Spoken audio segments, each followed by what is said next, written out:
Her name was Mara, and she was 17 years old. And on a Tuesday when the sun hung in the sky like a blister, her own brother sold her for a barrel of whiskey and a used saddle. You heard me right. Not for gold, not for land, for cheap liquor and worn leather. She stood in the yard of the house she grew up in, her spine straight as a rifle barrel, while her brother Gideon handed a piece of paper to the man on the horse. The man was a ghost story made of flesh and bone. They called him Wild Horse, but his real name was Elias Boone. He was tall and carved from shadows with scars that crawled up his neck like dead vines. He didn't speak. He didn't smile. He just took the paper, gave Mara a single nod, the kind you give an animal you've just bought, and the deal was done. Her brothers, all four of them, didn't say goodbye. They didn't even watch her leave. They just turned back to the house, their laughter already starting, already celebrating the whiskey they'd stacked in the barn. Mara climbed into a rickety wagon, her small bag holding nothing but a change of clothes and a bar of soap. Elias rode alongside on a Mustang as black as a starless night. He never looked back. The silence between them wasn't empty. It was heavy. It was the kind of silence that watches you, the kind of silence that has a weight and a shape.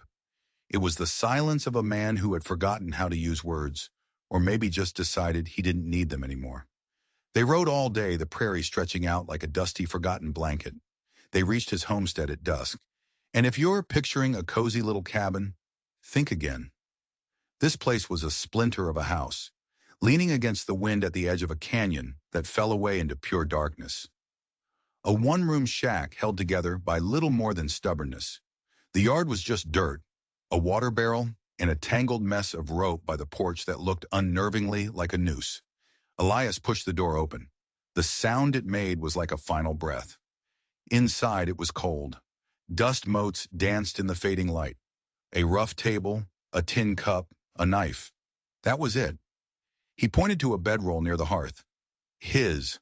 Then he pointed to another bedroll, pushed into the far corner by the door. Hers.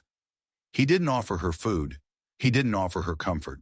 He just started building a fire, the scrape of flint and steel echoing in the crushing quiet. Mara watched him, every nerve in her body screaming. She saw him unbuckle his gun belt, the heavy Colt revolver looking like it was a part of him. He set it on the table next to the knife. Then he leaned his rifle against the wall. He sat down by the fire, his back to her, a mountain of a man who radiated a coldness the flames couldn't touch. Finally, his voice came out of the darkness, low and rough, like stones grinding together.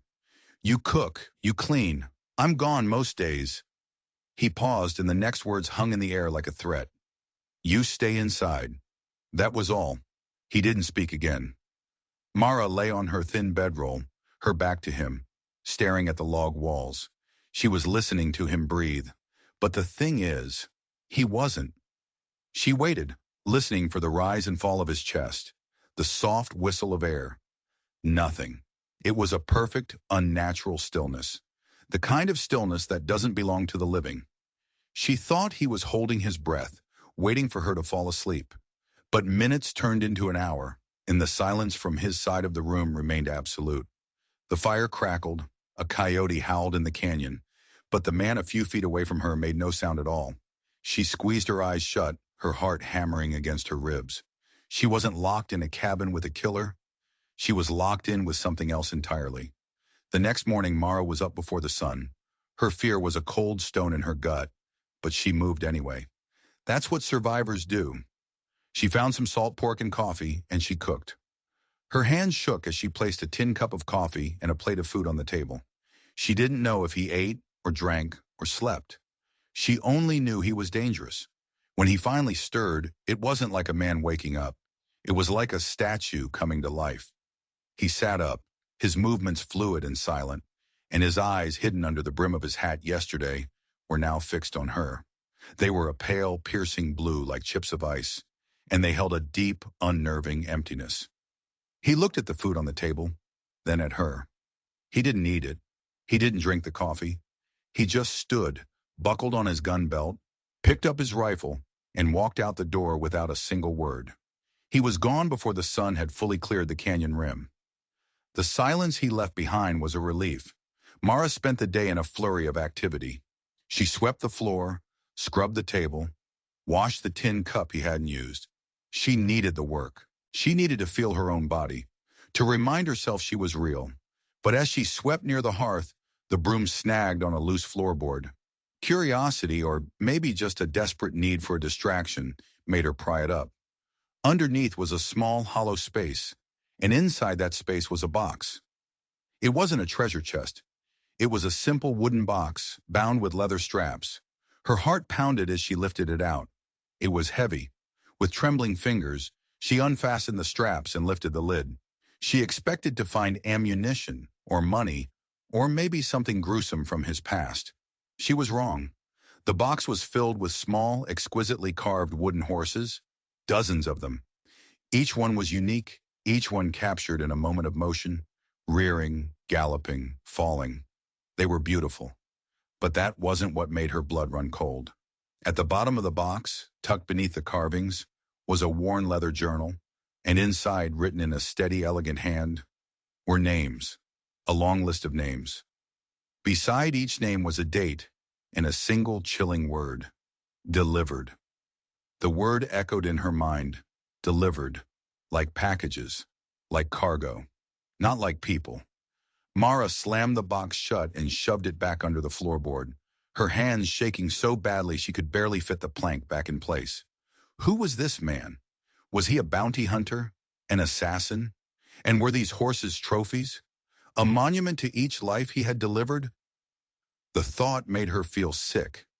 That night when Elias returned, he was carrying a rabbit. He dropped it on the floor without a word and went to the fire. Mara skinned it, her mind racing. She had to know more. She had to understand the monster she was living with. The days fell into a tense, silent rhythm. He would leave at dawn, she would clean and cook, and try not to think about the box of names under the floor. But the mystery gnawed at her. She started to watch him, really watch him. She noticed things. The scars on his neck weren't from a knife fight. They were patterned, almost ritualistic. He moved with a predator's grace, but his hands, when he thought she wasn't looking, would sometimes tremble. He never ate the food she cooked. She never saw him sleep. He would just sit by the fire, staring into the flames, perfectly still, for hours on end. He was a ghost haunting his own life. A week after she arrived, she knew she couldn't stay locked in the cabin forever. She needed supplies. She needed to see other human faces. She waited until he left one morning, and then she started the long walk to the nearest town, Mercy Ridge. It was a miserable place, little more than a muddy street and a handful of dilapidated buildings. And the moment she walked in, she could feel it. The stares. People stopped talking when she passed.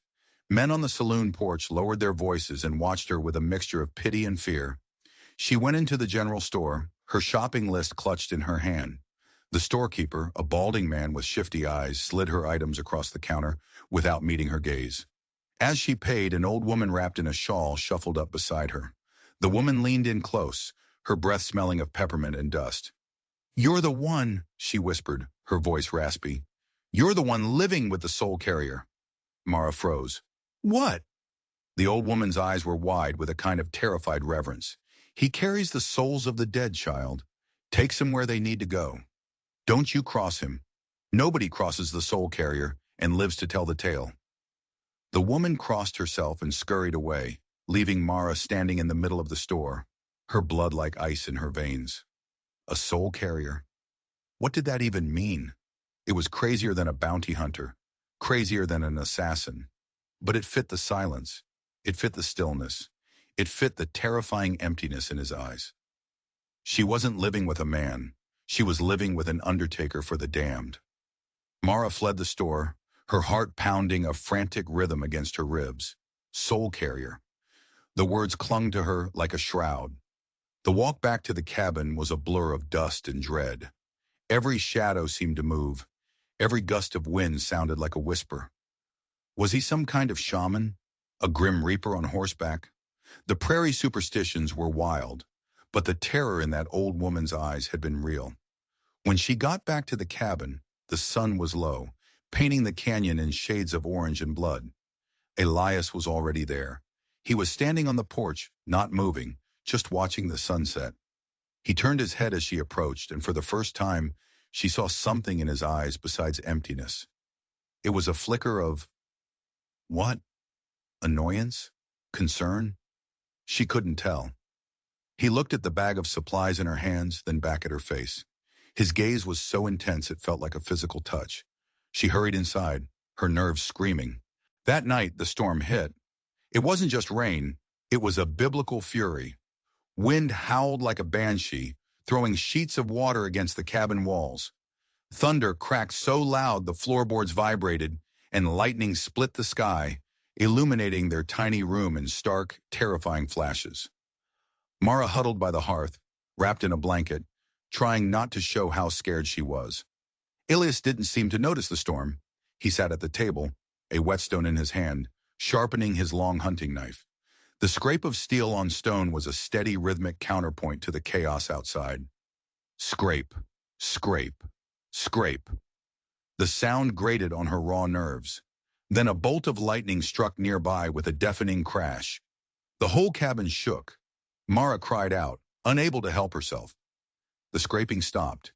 In the sudden silence broken only by the drumming rain, Elias stood up. He walked over to the hearth and stood over her, a massive shadow against the firelight. She flinched, expecting him to strike her, to finally reveal the violence she knew was coiled inside him. He just stood there for a long moment. Then he did something she never would have expected. He reached down, took the blanket she was clutching, and pulled it more tightly around her shoulders. His calloused fingers brushed her neck for a fraction of a second. The touch was like a brand. He then returned to the table, but he didn't pick up the knife. He just sat, his back to her, a silent guardian against the storm. The gesture was so small, so simple, but it shattered her reality. Monsters didn't tuck you in. Soul carriers didn't offer comfort. Who was this man? The storm raged on, but the fear inside Mara began to recede, replaced by a profound and dangerous confusion. She fell asleep there by the fire, and for the first time since she'd arrived, she didn't dream of escape. She dreamed of pale blue eyes. The storm broke at dawn, leaving the world washed clean and smelling of rain and sage. When Mara woke, she was stiff and sore, but the blanket was still tucked around her. Ilias was gone. On the table next to her plate from the night before was a single perfect wildflower, a purple prairie crocus, its petals still holding drops of rain. It was a silent apology, a silent question, a silent something. She didn't know what to make of it. He was a puzzle of brutal contradictions, a silent killer who carved delicate horses, a terrifying legend who offered a blanket in a storm. She spent the day in a daze, her thoughts circling back to the box under the floor. The names, delivered, the old woman's words. Soul carrier. It didn't make any logical sense, but the feeling, the certainty of it, was growing. Later that week she had a visitor, Sheriff Harlan.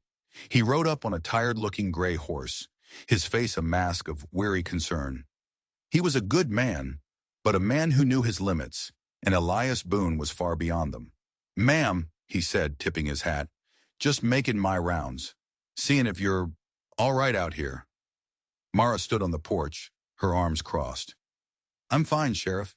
His eyes flickered past her, into the dark doorway of the cabin, as if expecting Elias to materialize from the shadows. "Folks in town, they talk," he said, lowering his voice. "They got stories about him, not the kind of stories you want to hear." "I don't listen to stories," Mara said, her voice firmer than she felt. The sheriff sighed, his gaze dropping to the dust on his boots. "Your brother Gideon was in town last night, drunk, bragging about the trade. Said he sold you to the devil himself for a bargain." A cold knot formed in Mara's stomach. Gideon. She had almost managed to forget him. "If you need to leave," the sheriff said, his eyes pleading with hers, "if he's hurting you, you just need to get to town. We'll figure something out." He didn't sound convincing. He sounded like a man offering a leaky bucket to someone on a sinking ship. After he left, the quiet of the canyon felt different. It felt charged. Gideon was coming. She knew it as surely as she knew the sun would set. He wouldn't be able to stand the idea of her being anything other than his property. That night, Elias came back late, long after dark. He didn't have any game with him. His knuckles were bruised and split. He didn't say a word, just went to the water barrel and splashed his face, washing away the dust and something else, something dark. He walked past her and sat by the fire, his shoulders slumped. For the first time he looked tired, bone tired. Mara hesitated for a moment, then she did something brave. She walked to the table, picked up his gun belt, and brought it to him. She laid it gently by his side, a gesture of trust, an acknowledgement of the violence he carried, and a silent plea for him to use it to protect them. He looked from the gun belt to her face. His icy eyes seemed to search hers, looking for something. After a long silence, he finally spoke, his voice a low rasp. "He's not the one you need to be afraid of." "Who then?" she whispered. Elias stared into the fire, and his next words dropped into the silence like stones into a deep well. "The ones who hired him." Hired him? Hired Gideon? To do what? It was another piece of the puzzle, and it made the picture even darker and more terrifying than before. Her brother hadn't just sold her. He was a pawn in a much bigger, deadlier game, and she was the prize. The revelation hung in the air for days, a toxic fog that Mara couldn't see through. The ones who hired him, who were they? Why did they want her? Every time she looked at Elias, she wanted to scream the questions at him, but the words died in her throat. His silence was a wall, and she didn't know how to break it down. He started training her. It began subtly. One afternoon, he came back from his ride and silently handed her the rifle. He took her out behind the cabin and set up a tin can on a fence post. He didn't speak.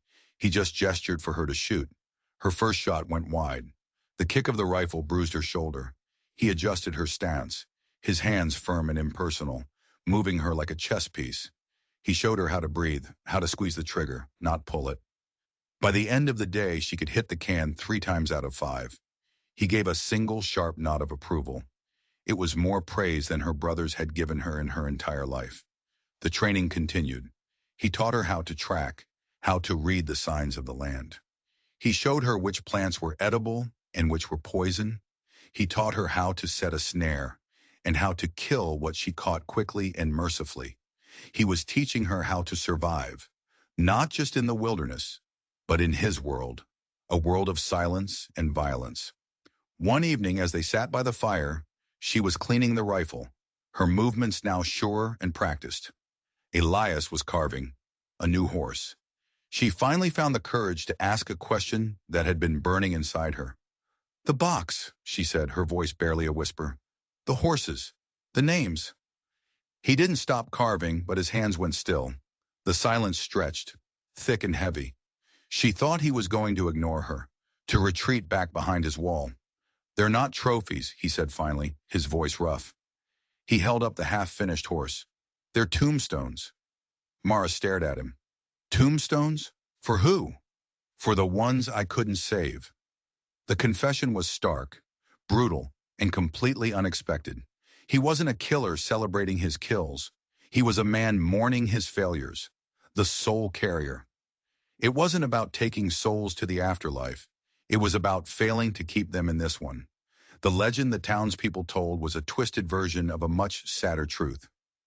"Who were they?" she asked softly. "People like you," he said, his gaze fixed on the fire.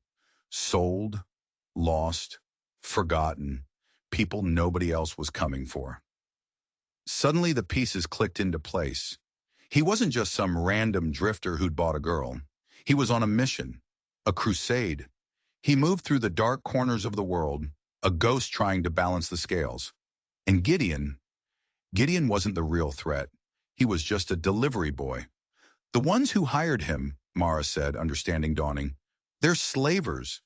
Elias looked at her, and his icy eyes were filled with a cold, ancient rage. "Worse." Before he could say more, his head snapped up.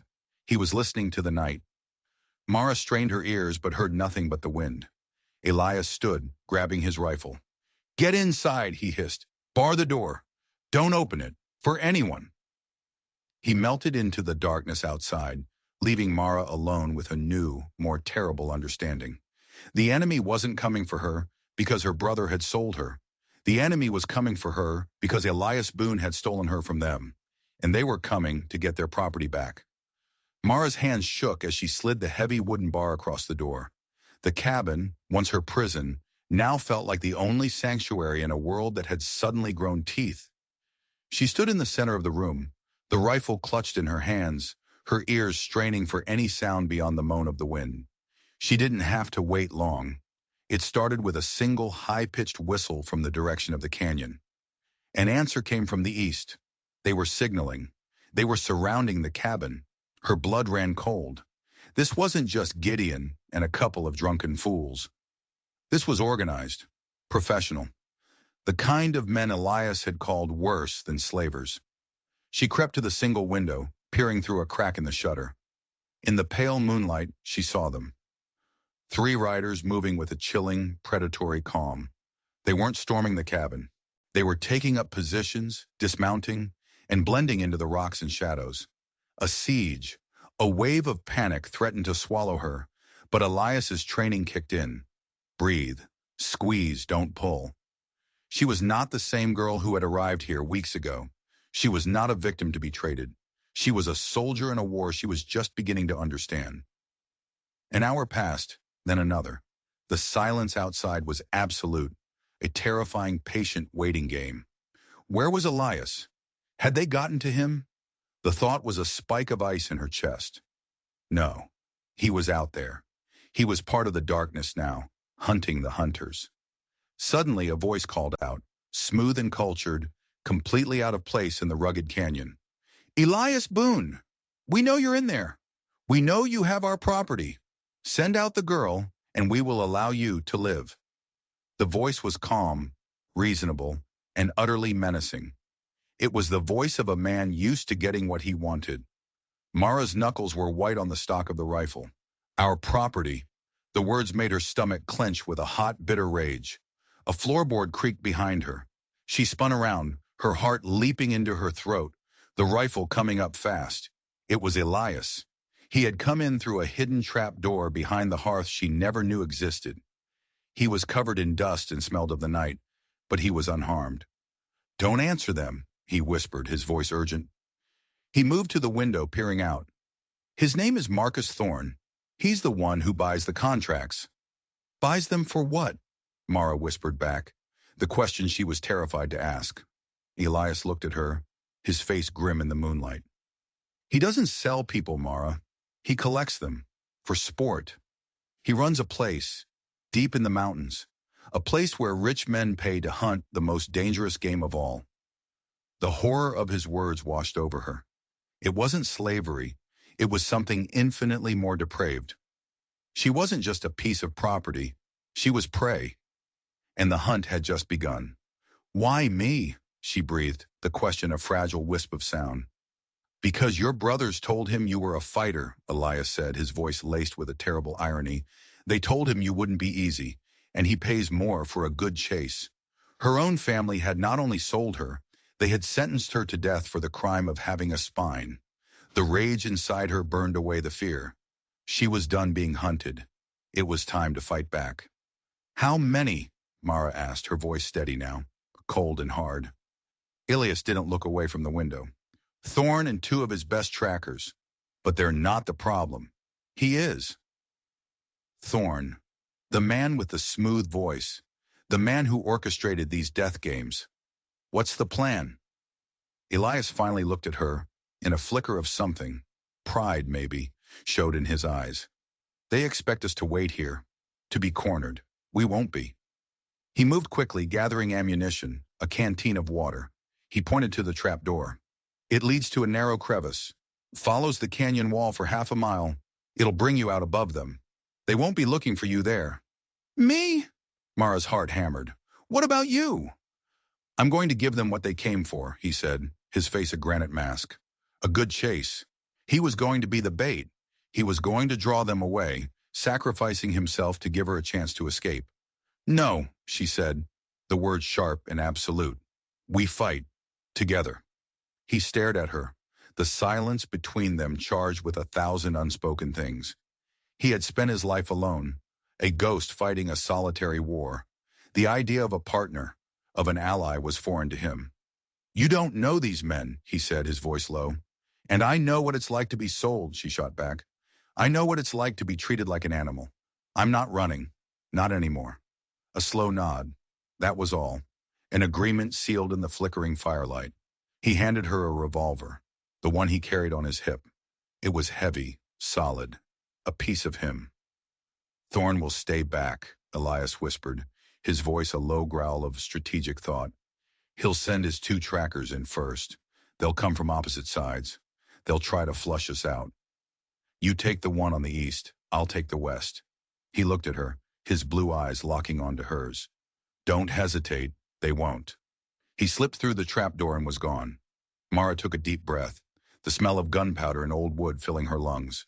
She crept to the east wall, peering through a small crack between the logs.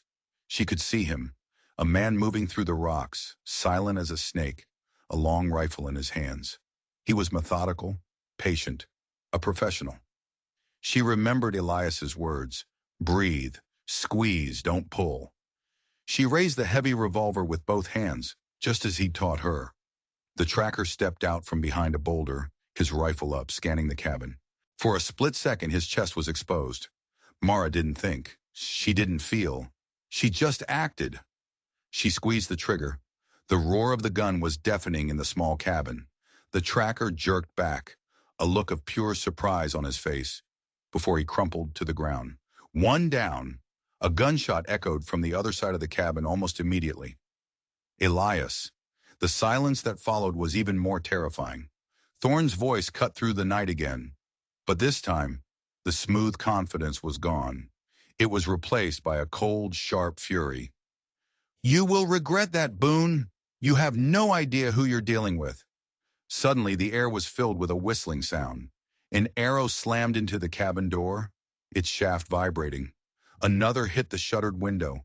Fire arrows, they weren't trying to flush them out anymore. They were trying to burn them alive. The roof! Elias's voice came from the darkness, just outside the window. He was circling back. The dry timber of the cabin roof would go up like a tinderbox. They had seconds. Mara looked around desperately. The water barrel was outside. The blankets were wool, but they'd burn. Panic clawed at her throat. The trap door!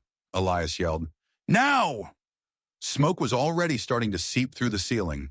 The smell of burning pine filled the air. Mara threw open the trap door and scrambled into the narrow, dark tunnel beneath the cabin. It was tight, smelling of damp earth and rock. She could hear the fire crackling above her, a hungry, roaring beast. Elias dropped in behind her, pulling the heavy wooden door shut just as a section of the floor above them collapsed in a shower of sparks and flame. They were plunged into absolute darkness. The tunnel was claustrophobic, the rock walls scraping her shoulders as she crawled forward on her hands and knees. Elias was behind her, his presence a steady, reassuring weight in the suffocating blackness. Keep moving, he urged, his voice calm. It opens up ahead. They crawled for what felt like an eternity, the roar of the fire slowly fading behind them. Finally, she felt a cool breeze on her face. The tunnel opened onto a narrow ledge on the canyon face. They were 50 feet above the cabin, which was now fully engulfed in flames, a funeral pyre lighting up the night. Below, she could see Thorn. He was standing by his horse watching the cabin burn, a silhouette of pure evil against the flames. He thought they were dead. He thought he had won. Elias put a hand on her shoulder, his touch surprisingly gentle. He'll wait until morning to sift through the ashes, he whispered, his mouth close to her ear. We move now, while he's blind. They crept along the ledge, the canyon falling away into a bottomless darkness beside them. Elias moved with a mountain goat's certainty, his knowledge of this harsh land absolute. He led her away from the burning cabin, deeper into the twisted maze of rock and shadow. They walked for hours in silence, putting as much distance as they could between themselves and Thorn. Just before dawn, they found shelter in a small, hidden cave tucked behind a waterfall. The sound of the water masked any noise they might make. Elias collapsed against the cave wall, the first sign of exhaustion she had ever seen from him. He had a long, shallow gash on his arm, probably from the fight with the second tracker. Mara tore a strip from the hem of her dress and without a word began to clean and bind the wound. He watched her, his expression unreadable in the dim light. You were good back there, he said, his voice low. You saved my life. You saved mine first, she replied, her fingers working deftly. She finished tying the bandage and looked up at him. What now, Elias? He'll come for us. He won't stop. I know, he said. He reached into a small leather pouch on his belt and pulled something out. It was one of his carved horses. But this one was different. It was made of a pale white wood, and it wasn't a wild Mustang. It was a war horse covered in intricate carvings that looked like armor. He's not the only one with a collection, Elias said, his voice grim. He turned the horse over in his palm. On its belly was a single branded letter, a T, for Thorn. This wasn't just a fight for survival anymore. This was personal. Elias hadn't just been saving people from Thorn. He had been hunting him. And all this time, she hadn't been the prize in the game. She had been the bait in Elias's trap. The realization hit her like a physical blow. Elias hadn't stumbled upon her by accident. He had sought her out. The trade with Gideon, the ride to this isolated cabin. It had all been a calculated move to draw Marcus Thorne into his territory, onto his terms. You knew, she whispered, her voice a mixture of awe and accusation. You knew they were coming for me. I knew they had a contract out, Elias corrected her, his voice low and gravelly. I knew your brother was the one to deliver you. I got there first, that's all. That's all? He said it so simply, as if intercepting a human trafficking deal and setting himself up as bait for a sadistic murderer was just another Tuesday. He had put himself between her and a monster, using his own life as a shield. The depth of his silent, solitary war was staggering. Why? She asked. Why do you do this? For them? The names in the box? He looked away, his gaze fixed on the cascading water outside the cave. My sister, he said, the words costing him more than any physical blow. Her name was Lily. Thorne took her, years ago, before he started the hunts, back when he was just a common slaver. I was just a boy. I couldn't stop him. The story tumbled out of him, a torrent held back for too long. He had spent years tracking Thorne, learning his methods, his clients, his twisted games. Along the way, he found others who were lost, sold, and destined for Thorne's hunting grounds. He couldn't save them all. The horses, the tiny wooden tombstones, were for the ones he'd failed. But he had saved some. He had spirited them away, given them new lives, new names, and then he had vanished, a ghost leaving no trace except a whispered legend about a soul carrier. He doesn't know who I am, Elias continued, his voice tight with a lifetime of hatred. He just knows someone is interfering with his business. Someone he calls the shepherd. He thinks I'm just another obstacle. He doesn't know I'm the bill coming due. The sun was rising, filtering through the waterfall and painting the cave with a soft, ethereal light. The anger and confusion in Mara's heart settled into a cold, hard resolve. This wasn't just his fight anymore. Thorne and her brothers had tried to turn her into an animal, a creature to be hunted. Well, they had succeeded. She was an animal now, but she wasn't prey. She was a wolf, and she was ready to bite back. So what's the plan, Shepherd? She asked, her voice devoid of fear. Elias looked at her, a flicker of a smile, the first she had ever seen, touching the corner of his mouth. It vanished as quickly as it appeared, but it changed everything. He thinks we're running, he said. He'll track us. He's good. He'll expect us to head for the mountains, to try and lose him in the high passes. But we're not going to, Mara finished for him, her mind already working, seeing the shape of the trap. No, Elias said, a dangerous glint in his pale eyes. We're going to hunt him. They didn't rest long. Elias knew Thorne would be relentless. They moved through the canyon, using the water to hide their tracks, doubling back, laying false trails. It was a deadly game of chess played across miles of brutal, unforgiving terrain. Elias was the master, and Mara was a quick study. She learned to think like him, to see the landscape not as an obstacle, but as a weapon. They communicated with hand signals and brief, whispered words, two predators working in perfect, silent unison. He'll have the high ground, Elias whispered as they huddled behind a rock formation, looking down at a narrow pass they knew Thorne would have to cross. He'll be watching for us, He'll be expecting a direct assault or an ambush.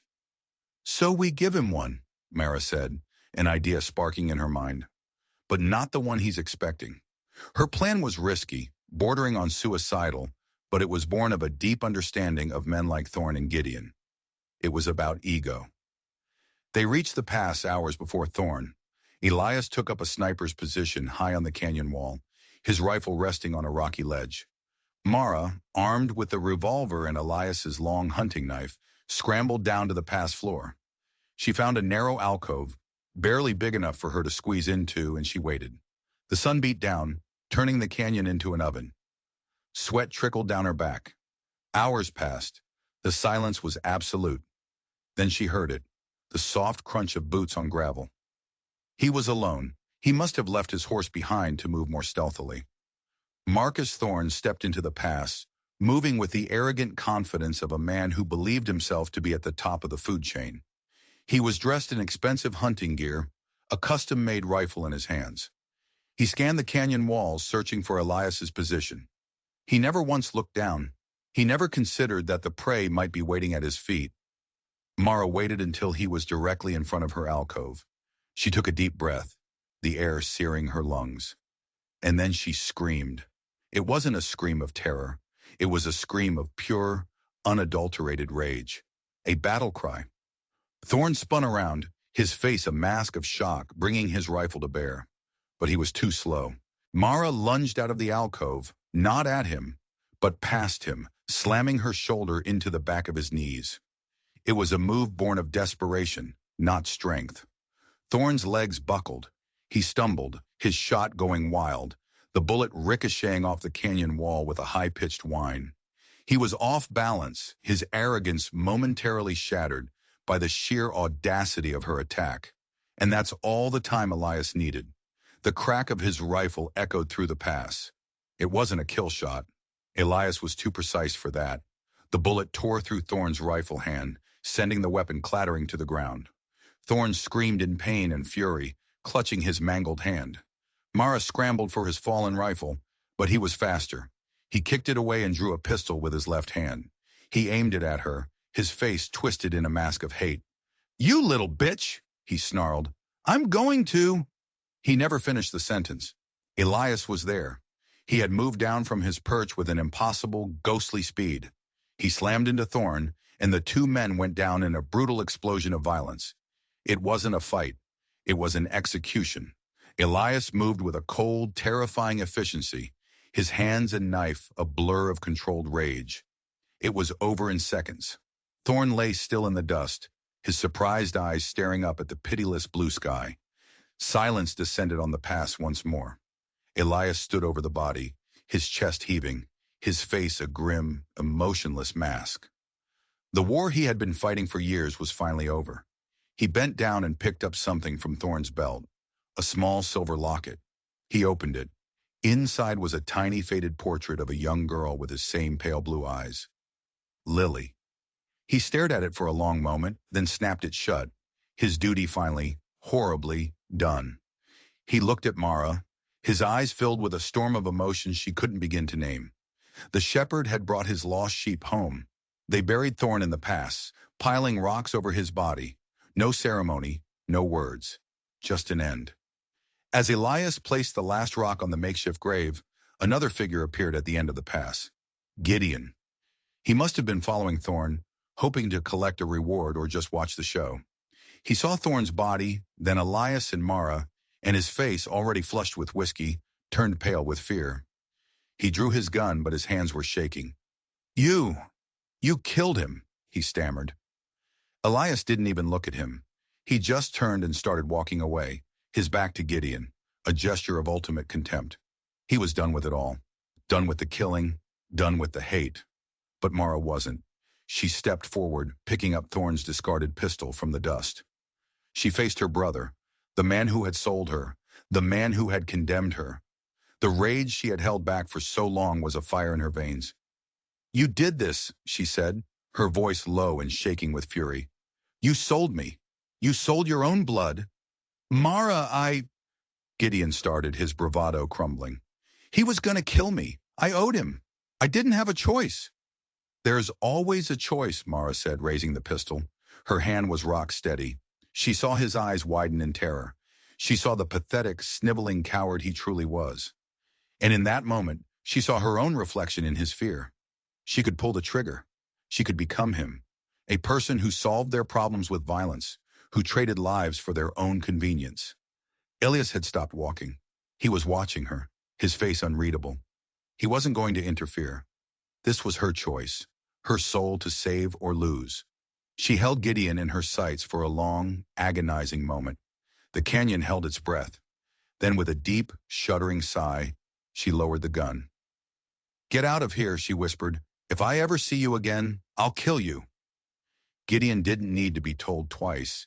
He scrambled away, falling over his own feet like a terrified clown, and disappeared. He was a ghost now, a memory. He had no more power over her. Mara dropped the pistol in the dust. She felt empty. The rage was gone, replaced by a profound, aching weariness. Elias walked back to her. He stood in front of her, his tall frame blocking out the harsh sun. He reached out, not to touch her, but to gently take the knife he had given her from her belt. He then took her hand and turned it palm up. He placed the small, carved war horse, Thorn's tombstone, in her hand and closed her fingers around it. "It's over," he said softly. Her eyes filled with tears, for the first time since this nightmare began. Tears for the girl she had been, for the woman she had been forced to become. Tears for Lily. Tears for the silent, broken man in front of her, who had shown her that even in the deepest darkness, you can still fight for the light. They walked out of the canyon together, not touching, but closer than they had ever been. They didn't know where they were going. The cabin was gone. Their pasts were ashes.